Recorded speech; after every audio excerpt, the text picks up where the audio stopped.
है इकाई दो। इकाई दो हमारा क्या है? पूर्ण संख्या है। इसमें चार बिंदुओं पर हमारी चर्चा होगी बच्चों। एक, पूर्ण संख्याएं क्या है। दूसरा, संख्या रेखा पर पूर्ण संख्याओं का प्रदर्शन किस प्रकार से होगा। तीसरा देखेंगे क्रमागत पूर्ण संख्याएं किसे कहते हैं। चौथा, पूर्ण संख्याओं पर संक्रियाएं तथा गुणधर्म किस प्रकार के हैं। आइए,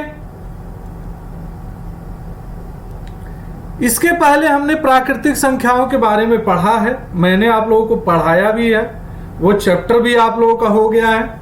इसमें आपको पूर्ण संख्याओं के बारे में पढ़ाऊंगा और पूर्ण संख्याओं को समझाने के बाद चैप्टर आपको भेज दिए जाएंगे जो होमवर्क के रूप में है, वो आपको करने होंगे।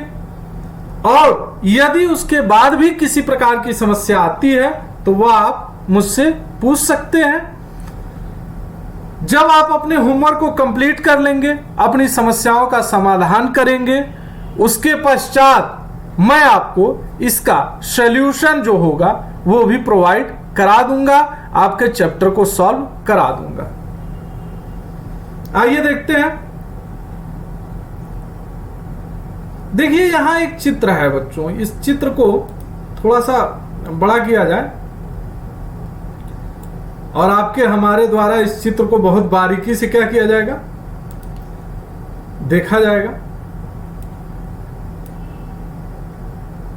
इसको आप जो किताब मेरे द्वारा आपको प्रोवाइड कराई गई है ऑनलाइन के माध्यम से, ठीक है, उसमें यह चित्र दिया भी हुआ है, ये सारी चीजें दी हुई हैं। आप उसमें अपनी तरफ से भी चाहें तो खोल के पूरे अच्छे से उसको देख सकते हैं किताब को और समझ सकते हैं। देखिए, ये चित्र हम जब देखते हैं बच्चों, ये वाली चित्र, तो इसमें हमें तीन चित्र दिखाई देते हैं, 1, 2 और 3। यहां देखिए एक पेड़ है,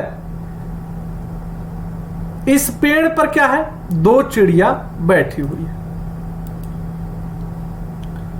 इस वाले पेड़ पे क्या है, यहां पर एक चिड़िया बैठी हुई है और इस वाले पेड़ पे क्या है, कोई भी चिड़िया नहीं है। 3 चित्र हैं हमारे। अब आइए इन चित्रों में देखते हैं हम क्या कहा जा रहा है। तो देखिए, पूछा जा रहा है चित्र 1 और 2 में आप वृक्ष पर बैठी चिड़िया की संख्या बता सकते हैं। बिल्कुल बता सकते हैं भाई, एक पर 2 है और एक पर क्या है, 1 बैठी है। लेकिन तीसरे वृक्ष पर चिड़ियों की स्थिति को क्या आप किसी संख्या द्वारा बता सकते हैं। भाई, ये तो समस्या उत्पन्न हो गई। हमको तो पता है कि यहां पे कोई चिड़िया नहीं है, लेकिन संख्या कैसे बताएंगे, अंक कौन सा बताएंगे। अभी तक हमने क्या पढ़ा था भाई, अंक 1 होते हैं, 2 होते हैं, 3 होते हैं, 4 होते हैं, इसके आगे बहुत सारे अंक होते हैं। ये हमने पढ़ा है, जिसे हम प्राकृतिक संख्या कहते हैं। तो मान लीजिए, ये तो बता दिए 1 है, यहां पे 2 है, लेकिन यहां पे कुछ नहीं है, इसको कैसे बताएंगे। तो वही चीज यहां पे कही गई है कि अभी तक जिन संख्याओं की, जिन गिनतियों की हमें जानकारी हुई, ऐसी कोई संख्या नहीं है जिसके द्वारा हम तीसरे वृक्ष पर बैठी चिड़िया को बता सकें। बिल्कुल सही बात है। इसे हम संख्यांक 0 द्वारा व्यक्त करेंगे। अब इसके लिए हमें नई कौन सी संख्या मिल गई, ये मिल गया 0, 0, ठीक है। इस 0 द्वारा व्यक्त करेंगे। तो यहां पे क्या है, यहां पर 1 लिखा जाएगा, यहां पे भैया 2 चिड़िया हो गई और यहां पे क्या हो जाएगा, 0 हो जाएगा, यानी कोई भी चिड़िया नहीं है। हमें संख्या 0 की आवश्यकता है, बिल्कुल है भाई, पड़ गई। चित्र हमने देखा भी कि हमें 0 की आवश्यकता पड़ गई। अब हम संख्याओं 0, 1, 2, 3 के विषय में जानेंगे, ठीक है। तो आइए जानते हैं। एक डिब्बे में 10 गोलियां लीजिए, इन गोलियों को 10 शिक्षार्थियों में बराबर बांटिए। ठीक है, तो ये आप कर सकते हैं। आइए इसको हम लोग समझते हैं, जो मेन हमारा पॉइंट है कि 0, 1, 2, 3, 4 पूर्ण संख्याएं हैं। क्या है? अब इसको क्या कहेंगे? अभी तक क्या कह रहे थे हम? प्राकृतिक संख्या कह रहे थे। अब क्या कहेंगे? पूर्ण संख्याएं कहेंगे। क्यों कहेंगे? क्योंकि इसमें 0 आके क्या हो गया? जुड़ गया। तो जब प्राकृतिक संख्या के साथ 0 जुड़ जाता है तब हम क्या कहते हैं? इन सबको पूर्ण संख्या कहते हैं। ठीक है, तो यानी कि पूर्ण संख्या के अंदर प्राकृतिक संख्या खुद ब खुद आके जुड़ जाती है। ठीक है, प्रत्येक पूर्ण संख्या से बड़ी पूर्ण संख्याएं होती हैं, अतः कोई भी पूर्ण संख्या सबसे बड़ी पूर्ण संख्या नहीं होती है। ठीक है ना? तो यही चीज प्राकृतिक संख्या में भी हमने पढ़ी थी कि प्रत्येक प्राकृतिक संख्या से बड़ी प्राकृतिक संख्या होती है, इसलिए कोई भी प्राकृतिक संख्या सबसे बड़ी प्राकृतिक संख्या नहीं होती है। ठीक है, तो अब चूंकि 0 जुड़ गया है तो यही संख्याएं क्या हो गई? अब 0 जुड़ने के बाद मैंने बताया यही संख्याएं आपको पूर्ण संख्याएं हो गई। तो पूर्ण संख्याओं में भी सेम वही थॉट्स आएंगे, वही विचार आएंगे, वही नियम आएंगे। क्यों? क्योंकि पूर्ण संख्याओं में प्राकृतिक संख्याएं भी आकर जुड़ी हुई हैं, इसीलिए प्राकृतिक संख्या के नियम भी पूर्ण संख्या पर लागू हो जाएंगे। संख्या रेखा पर देखिए, आइए इस चित्र को थोड़ा और बड़ा करते हैं आपके समझने के लिए। यहां देखिए 0, 1, 2, 3, 4, 5, 6 दिया गया है, और बड़ा कर लेते हैं।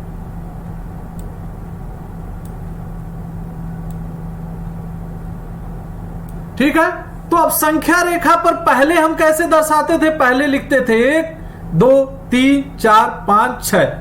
अब पूर्ण संख्या रेखा अगर बनाई जाएगी तो कैसी बनेगी? इसमें सबसे पहले 0 रहेगा, फिर 1 आएगा, फिर 2 आएगा, फिर 3 आएगा, फिर 4 आएगा, फिर 5 आएगा, फिर 6 आएगा, फिर 7 आएगा, फिर 8 आएगा, फिर 9 आएगा। ऐसे ही ये चलता चला जाएगा। ठीक है बच्चों, अब आइए आगे पढ़ते हैं। नीचे की संख्या रेखा देखकर बताइए कि बिंदु ए, बी, सी तथा डी द्वारा कौन सी पूर्ण संख्याएं निरूपित होंगी। तो आइए नीचे की संख्या रेखा हम देख लेते हैं आप लोगों के साथ। ए, बी, सी, डी पे क्या करना है? हमें यहां पे हमें बताना है कि क्या आएगा। तो यहां पे 0 दिया है, यहां 1 दिया है, यहां 2 दिया है, 2 के बाद ए दिया है, तो ए के जगह पे क्या होगा? 3 होगा भैया। फिर यहां पे 4 भी दिया हुआ है, तो यहां बी के जगह पे खाली है, तो यहां पे क्या हो जाएगा? 5 हो जाएगा। सी के जगह पे जो खाली है वो क्या हो जाएगा? 6 हो जाएगा। फिर यहां चूंकि हमसे नहीं पूछा गया है, लेकिन यहां पे होगा क्या? यहां पे होगा 7, और डी के जगह पे क्या आ जाएगा हमारा? 8। डी के जगह पे क्या हो जाएगा? 8। ठीक है, ओके, कोई दिक्कत नहीं होनी चाहिए आपको। अगर कोई दिक्कत है तो आप पूछ सकते हैं, बिल्कुल बेहिचक, बेपरवाह। 1 की पूर्ववर्ती पूर्ण संख्या बताइए। 1 की पूर्ववर्ती यानी उससे पहले आने वाली संख्या क्या होगी? अब पूर्ण संख्या की बात हो रही है यहां पे, तो पूर्ण संख्या हमने कहा 0 होता है, 1 होता है, 2 होता है, 3 होता है। ये ऐसे ही प्राकृतिक संख्याओं की तरह ही चलते रहते हैं, बस इसमें अंतर इतना होता है कि भैया इसमें 0 आके जुड़ जाता है। तो इसने क्या पूछा? 1 की पूर्ववर्ती संख्या, तो 1 से पहले आने वाली संख्या क्या होगी? 0 हो जाएगी। 13 की पूर्ववर्ती पूर्ण संख्या 12 हो जाएगी। 14 की अनुवर्ती यानी 14 के बाद आने वाली यहां पे 15 हो जाएगी। ठीक है, आप ऐसे कर सकते हैं। अब आइए देखते हैं क्रमागत पूर्ण संख्याएं क्या हैं। तो क्रमागत का मतलब क्या है? जो क्रम से आ रही हो, जो आगे बढ़ते हुए क्रम से आ रही हो, वही क्या होंगी? क्रमागत पूर्ण संख्याएं होंगी। यानी अगर 1 है तो 1 के बाद 2 आना चाहिए, 2 के बाद 3 आना चाहिए, 3 के बाद 4 आना चाहिए। यही क्या होती हैं? क्रमागत पूर्ण संख्याएं होती हैं। ठीक है, तो यानी जो भी संख्या दी गई है उसमें हम +1 कर देंगे तो हमें अगली क्रमागत पूर्ण संख्या पता चल जाएगी। तो देखिए यहां पे दिया भी हुआ है 2 3 4, ये क्या है? क्रमागत पूर्ण संख्याएं हैं। ये क्या है? 7 के बाद 8 आता है, 8 के बाद 9 आता है, तो ये भी क्या है? क्रमागत पूर्ण संख्याएं हैं। ठीक है, यहां पे क्या है? 15 के बाद 16 आता है, 16 नहीं दिया है। 17 के बाद 18 आता है, 18 नहीं दिया है। 19, 18 के बाद 19 आता है, 19 भी नहीं दिया है। डायरेक्ट इसने 20 दे दिया है, तो ये क्रमागत पूर्ण संख्या नहीं है। ठीक है ना? तो ये दो तो क्रमागत पूर्ण संख्याएं हैं, लेकिन ये वाली नहीं है। क्यों? क्योंकि यह 15 के बाद 17 तो आता नहीं है, 16 आएगा। अगर यहां 16 होता और ये 17 यहां पे होता, तब जाकर यह क्रमागत पूर्ण संख्या होती। प्रथम और द्वितीय समूह की संख्याएं बाएं से दाएं क्रमशः 1-1 के अंतर से बढ़ रही हैं। प्रथम और द्वितीय समूह, तो एक ये हो गया प्रथम समूह, एक ये हो गया द्वितीय समूह। ठीक है, चलिए 3 से अधिक संख्याओं का एक अन्य समूह बनाए लेते हैं। इस समूह की संख्याओं की क्या विशेषता है? इस संख्याओं की हमें क्या बतानी है? विशेषता बतानी है। 8, 9, 10, 11 और 12। तो इस समूह की सबसे बड़ी विशेषता यह है कि यह क्रमागत पूर्ण संख्याएं हैं। क्यों? क्योंकि हर एक के साथ एक जोड़ने पर हमें अगली संख्या प्राप्त हो रही है। जैसे देखिए 8 में एक जोड़े 9 आ गया, 9 में एक जोड़े 10 आ गया, 10 में एक जोड़े 11 आ गया, 11 में एक जोड़े 12 आ गया। ठीक है, यानी धन करने के बाद धन 1 करेंगे तो हमें जो अगली संख्या प्राप्त हो रही है, यदि वह लिखी हुई है, इसका मतलब क्रमागत पूर्ण संख्याएं हैं। और वैसे भी आपको पता है 8 के बाद 9 आता है, 9 के बाद 10 आता है, 10 के बाद 11 आता है, 11 के बाद 12 आता है। तो यह क्रमागत पूर्ण संख्याएं हैं। तो वही चीज यहां पे देखिए पैराग्राफ में कही गई है, क्रमशः 1-1 के अंतर से बढ़ रही है। ठीक है, तो समूह में आगे आने वाली कोई भी संख्या अपने ठीक पहले की संख्या की क्या होती है? उत्तरवर्ती संख्या है। यानी 8 की उत्तरवर्ती 9 है, 9 की उत्तरवर्ती 10 है, 10 की उत्तरवर्ती 11 है, 11 की उत्तरवर्ती 12 है। इस प्रकार ठीक है, प्रथम समूह एवं द्वितीय समूह की संख्याएं 2, 3, 4, 7, 8, 9 भी क्रमागत संख्याएं हैं। तो मैंने आप लोगों को यहां बताया था, ये प्रथम समूह, ये द्वितीय समूह, ये दोनों क्रमागत संख्याएं हैं, लेकिन ये तीसरा वाला समूह नहीं है। ठीक है, इस बात को आप लोग देख सकते हैं।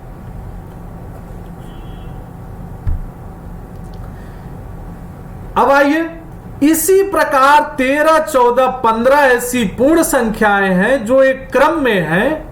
ऐसी पूर्ण संख्याओं को क्रमागत पूर्ण संख्याएं कहते हैं। दो क्रमागत पूर्ण संख्याओं का अंतर सदैव 1 होता है। ठीक है ना? तो दो क्रमागत पूर्ण संख्याओं का अंतर क्या होगा? सदैव ही बच्चों 1 रहेगा। आइए देख लेते हैं। अगर मान लीजिए हमें दो संख्या मिल गई, एक 10 दिया गया है और एक 11 दिया गया है। हमसे पूछा गया कि क्या यह क्रमागत पूर्ण संख्याएं हैं? तो हम क्या करेंगे? सीधी सी बात है, बड़े से छोटे को घटा देंगे। ठीक है, यदि यह घटाने पर 1 आता है यदि यह घटाने पर 1 आता है तो यह क्रमागत पूर्ण संख्याएं हैं, यदि नहीं आता है तो क्या होंगी, यह क्रमागत पूर्ण संख्याएं नहीं होंगी। जैसे मान लीजिए 10 और 12 आपको दिया जाता, तब क्या करते आप? अगर यही चीज आपसे पूछी जाती 10 और 12 में क्या यह क्रमागत पूर्ण संख्याएं हैं, तो आप क्या करते? 12 में 10 को घटा के देखते। यदि यहां पे 1 आता तो यहां 1 तो आ नहीं रहा है, 2 आ रहा है, तो यह क्रमागत पूर्ण संख्या नहीं है। ठीक है, ओके, समझ में आ गया। क्रमागत पूर्ण संख्याएं किस प्रकार की होती हैं, कैसे होती हैं? जो क्रम से आए, यानी पहले छोटे वाला है, फिर ठीक उससे बड़ा वाला है, फिर ठीक उससे बड़ा वाला है, यानी जो धन 1 करके अगली संख्या यदि आती है तो हम क्या कहेंगे, क्रमागत पूर्ण संख्या है। यदि धन 1 करके वह संख्या नहीं आ रही है तो इसका मतलब वह क्रमागत पूर्ण संख्या नहीं है। देखिए, अब आइए देखते हैं 3 क्रमागत पूर्ण संख्याओं में पहली और तीसरी संख्याओं के योगफल का आधा बीच की संख्या होती है। ठीक है, यहां पे एक प्रश्न दिया गया है, इसी से समझ लेते हैं। प्रश्न है 3 क्रमागत पूर्ण संख्याओं, पहले हम ये समझते हैं कि ये क्या कह रहा है। ठीक है बच्चों, तो आपके सर सबसे पहले ये समझाएंगे कि इसका मतलब क्या है, ये जो लिखा गया है इसका मतलब क्या है। यह सब आपके किताब में मिल जाएगा। ठीक है, तो मान लीजिए यदि कोई 3 क्रमागत पूर्ण संख्या दी गई है, 10, 11 और 12, तो इसमें यही कहा गया है कि ये पहली वाली संख्या है, ये दूसरी है और ये तीसरी है। तो इसमें कहा गया है कि किसी भी 3 क्रमागत संख्याओं का, ठीक है ना, किसी भी 3 क्रमागत संख्याओं में पहले और दूसरे का योगफल का आधा बीच वाली संख्या होती है। ठीक है, तो देखिए अब 10 और 12 को आप जोड़ दीजिए,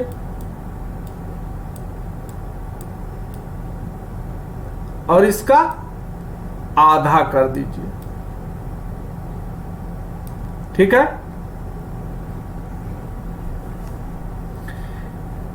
तो देखिए 10 और 12 जुड़ गया, ये पहली संख्या और तीसरी संख्या हमने जोड़ी, 10 12 कितना आ गया हमारा, ये हमारा आ गया 22। अब इसका जब भी आधा करेंगे 2 से हम भाग देते हैं आधा करने के लिए, तो 2 से जब भाग देंगे 22 में तो ये क्या आएगा, 11 आएगा, यानी यह 11 हमें बीच वाली संख्या, यही वाली संख्या प्राप्त हो गई। यहां पे यही कहा गया है, और इसका फार्मूला भी होता है a plus C upon 2 equal to b।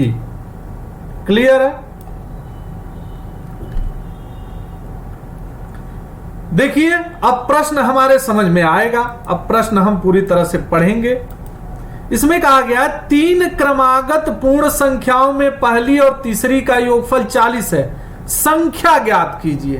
तो हमें पता है कि पहली और तीसरी का योगफल क्या है, 40 है, यानी इसका और इसका जोड़, यानी पहली संख्या, मान लीजिए हम कोई संख्या मान लेते हैं ऐसे ही कि हमारे पास a है, b है और क्या है, c है।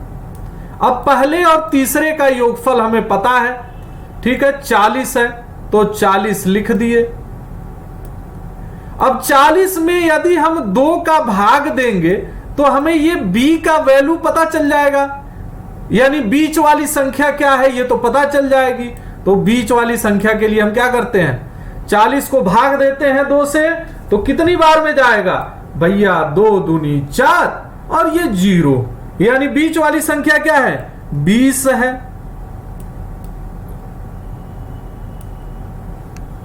ठीक है, तो अब इसकी क्रमागत संख्या कैसे बनेगी? इसकी क्रमागत संख्या क्या बनेगी? एक इसकी उत्तरवर्ती बन जाएगी जो क्या होगी 21 होगी, और एक इसकी क्या बनेगी पूर्ववर्ती बन जाएगी जो 19 होगी। यानी तीनों संख्याएं क्या हैं 19, 20 और 21। आइए देख लेते हैं। पहली इसी को हल किया गया है, पहली तीसरी संख्या का योगफल 40 भाग दिया गया है 2 से, बीच की संख्या बन गई है 20। तो यहीं पे देखिए 20 चूंकि बीच की संख्या है तो इसके पहले वाला 19 होगा और इसके बाद वाला 21 होगा। इसी के आधार पर आपको एक्सरसाइज 2A क्या करना है कंप्लीट करना है।